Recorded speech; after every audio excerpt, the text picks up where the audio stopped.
Hello, welcome to my second webcast. Thank you so much for the really nice response to webcast number one. I was really touched by lots of your emails and messages, and a couple of you even made your own videos in response, which was amazing. So thank you guys. The general feedback has been, well, along the lines of things like, oh, it was so nice, Emily. It was just like catching up with you in the bookshop. Or, yeah, thanks, Alan. Hattie said it was like having a sleepover, which made me feel like, oh my God, do you think we'll ever have things like sleepovers again? And people just, well, actually, one really nice thing that Celia said was that every time I laughed, she laughed. So it was rather nice to think in this time of infection, viruses, and worrying so much about things spreading and being catching, that laughter is also something that can be infectious. And yeah, that was quite a positive thought for me. But one thing that really came across was that people particularly liked the bit where I talked about Middlemarch.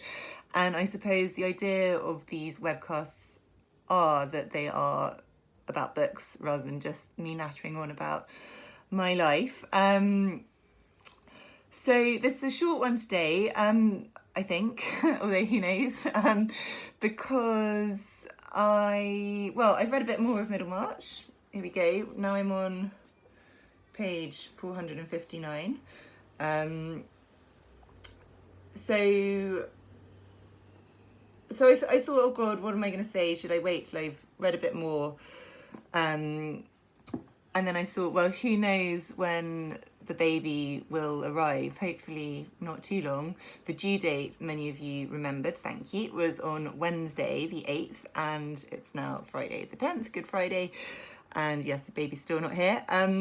But I guess it will show up at some point, and then I might not have any time to do anything at all, which is such an alarming thought. So I thought I would just do a quick one of these to say, to talk about one particular scene which really struck me. Okay, let's get this out. So it is a chapter, God, I mean, it's not a good title for this time, it's chapter 33, called Waiting for Death. Well, it's in the book that's called Waiting for Death. So book 3 of Middlemarch is called Waiting for Death. It's the last chapter of book 3, before we get on to book 4, 3 Love Problems. And it is about, they're waiting for the death of Mr. Featherstone, who is a very wealthy landlord. He's a widower, he's survived 2 wives, and there's this kind of, everyone's sort of hanging around waiting for him to die, basically wanting to get their hands on his money.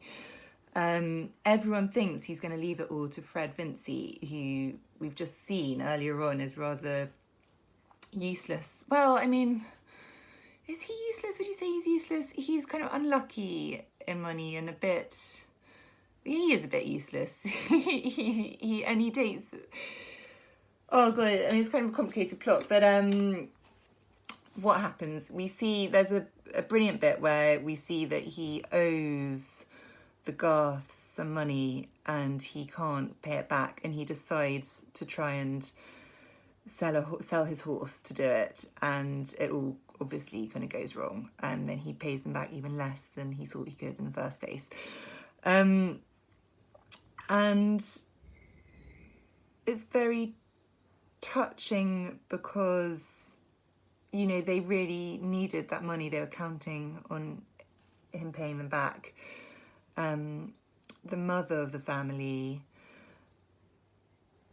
has been saving up all her earnings, sort of, you know, shilling by shilling, to put one of her sons into education, and suddenly that whole sum that she's been accruing over the years through teaching, taking on odd pupils here and there,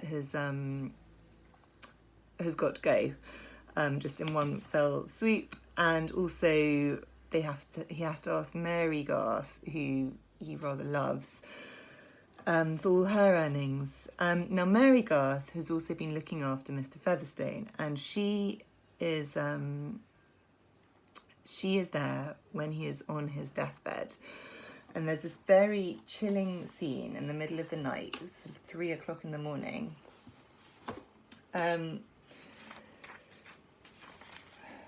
So I'll just read a little bit out. He suddenly kind of stirs. And it says, Mary heard him rattling his bunch of keys against the tin box, which he always kept in the bed beside him. About 3 o'clock, he said with remarkable distinctness, "Missy, come here." And he unlocks the box, and then he asks Mary, who's in the house, who's sort of sitting around waiting for me to die. He says, "Oh, aye, they stick, do they? And the rest, they come every day, I'll warrant. They come peeping and counting and casting up." And then he says, "The more fools they. You hearken, Missy. It's 3 o'clock in the morning, and I've got all my faculties as well as ever I had in my life. I know all my property and where the money's put out and everything, and I've made everything ready to change my mind and do as I like at the last. Do you hear, Missy? I've got my faculties." "Well, sir," said Mary quietly. He now lowered his tone with an air of deeper cunning. "I've made 2 wills, and I'm going to burn one. Now, you do as I tell you. This is the key of my iron chest in the closet there. You push well at the side of the brass plate at the top till it goes like a bolt. Then you can put the key in the front lock and turn it. See and do that, and take out the topmost paper, last will and testament, big printed." "No, sir," said Mary in a firm voice. "I cannot do that." "Not do it? I tell you, you must," said the old man, his voice beginning to shake under the shock of this resistance. "I cannot touch your iron chest or your will. I must refuse to do anything that might lay me open to suspicion. I tell you, I'm in my right mind. Shan't I do as I like at the last? I made 2 wills on purpose. Take the key, I say." "No, sir, I will not," said Mary. More resolutely still, her repulsion was getting stronger. "I tell you, there's no time to lose. I cannot help that, sir. I will not let the close of your life soil the beginning of mine. I will not touch your iron chest or your will." She moved to a little distance from the bedside. So this goes on, and he tries to get her to take all the money that he has. Says, "Take it, take this £200 here." And she's saying, "No, I'm not going to do anything. I'm not going to do it." She says, "It's of no use, sir. I will not do it. Put up your money. I will not touch your money. I will do anything else I can to comfort you, but I will not touch your keys or your money." Anything else," said old Featherstone with hoarse rage, which, as if in a nightmare, tried to be loud and yet was only just audible. "I want nothing else. You come here. And, she says, "Calm down, go to sleep, I'll bring you some cordial, and tomorrow by daylight you can do as you like." But of course, the next moment, he's dead. So this is this old sort of tricksy man. He's very rich, and his dying wish, when he is in full possession of his faculties, is for Mary to sort out his wills, to say, burn that will so that this other will stands. And Mary says, "No, I will not do that."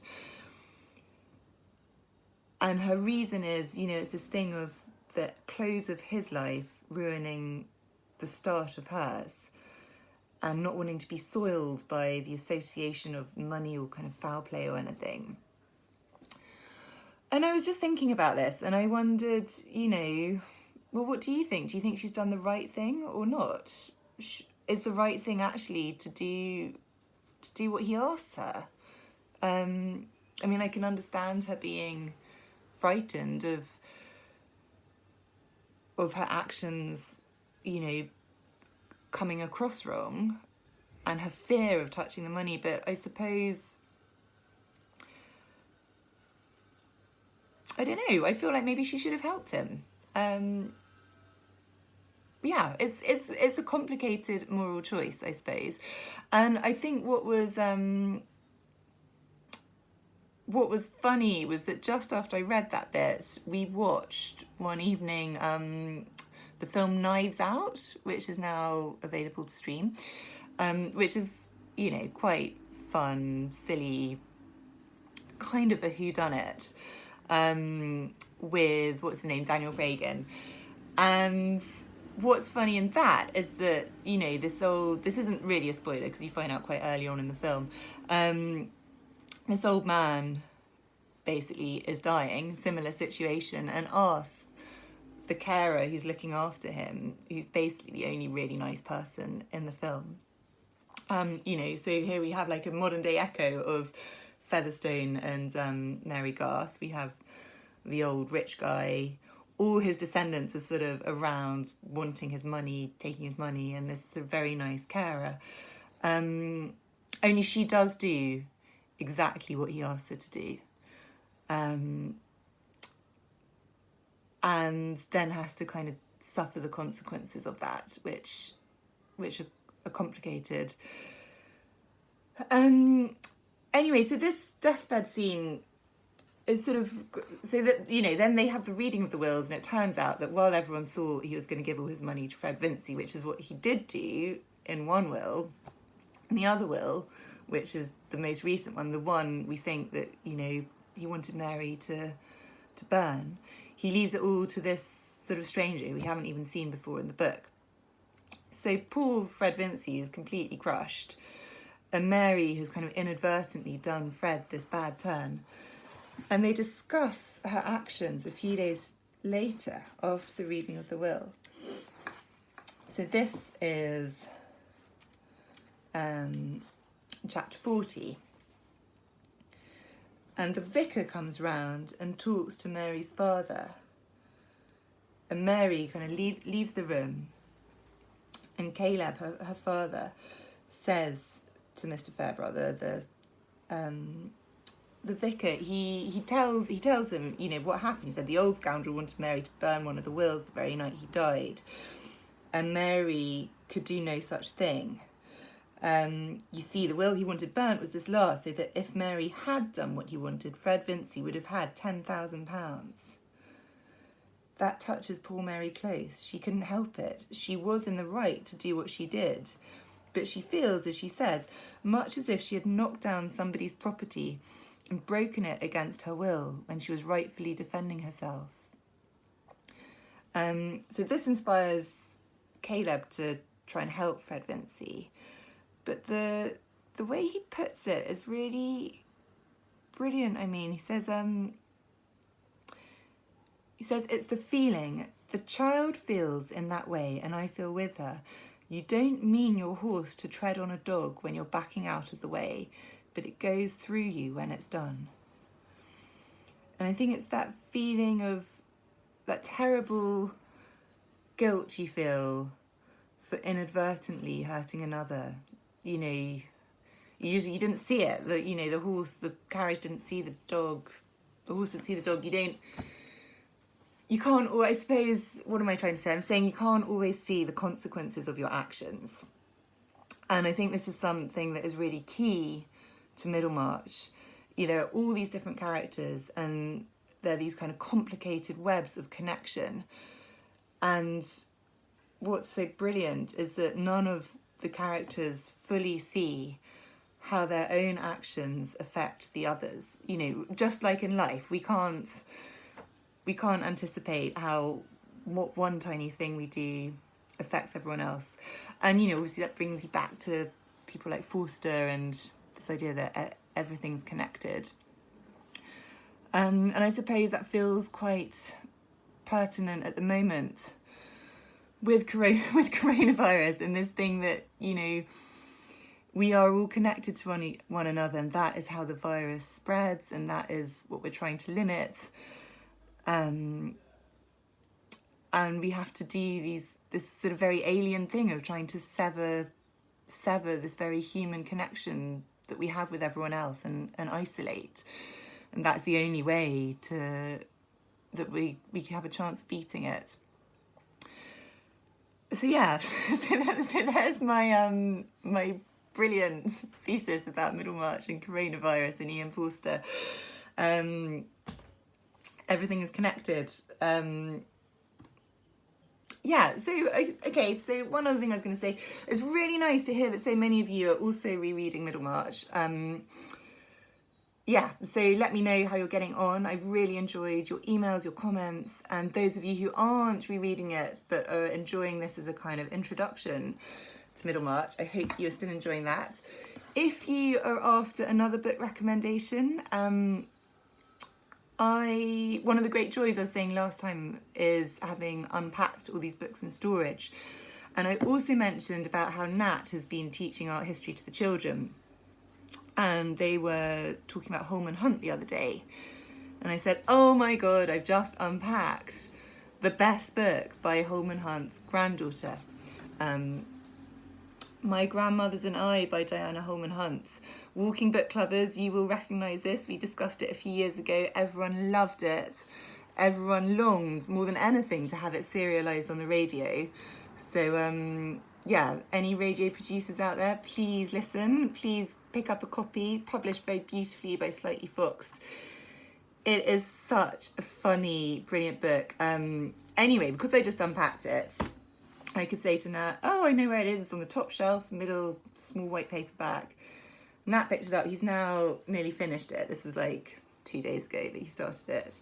He is really enjoying it. It's about a girl who's got two very different grannies, and they're both brilliantly eccentric, and it's just a great book, a real joy to read. I highly recommend it if you are after something diverting but good, that will lift your spirits at this time. I actually think I might reread it after I've reread Middlemarch. So I'm just looking down at my list here. Have I got anything else I need to say? I don't think so.